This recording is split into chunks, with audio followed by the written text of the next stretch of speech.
This week we will research various impacts that can occur from projects that compromise air quality. We'll also look briefly at the analysis of environmental health, which, for the purpose of this course, does not mean ecological health, but rather human health and safety impacts. Once you conduct an NEPA analysis for human health impacts, you will have a mini course in EPA regulations. Air quality concerns will undoubtedly be a large part of most NEPA analysis, whether it's a transportation project or a fire management plan. Impacts on air quality will be complex. Today, the public is more aware of the quality of the air they breathe through daily television and newspaper reports on air quality levels. Anyone who has traveled to a developing country comes home to the U.S. with a renewed appreciation for our air quality regulations.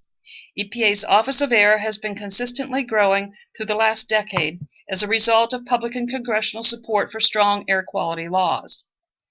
Worker safety regulations, managed by the Occupational Safety and Health Administration, or OSHA, must be considered in this part of the EA.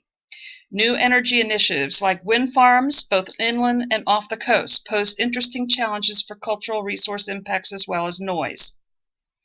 Any highway or transportation project will require traffic noise issues as well as secondary impacts from increased or changed traffic flows.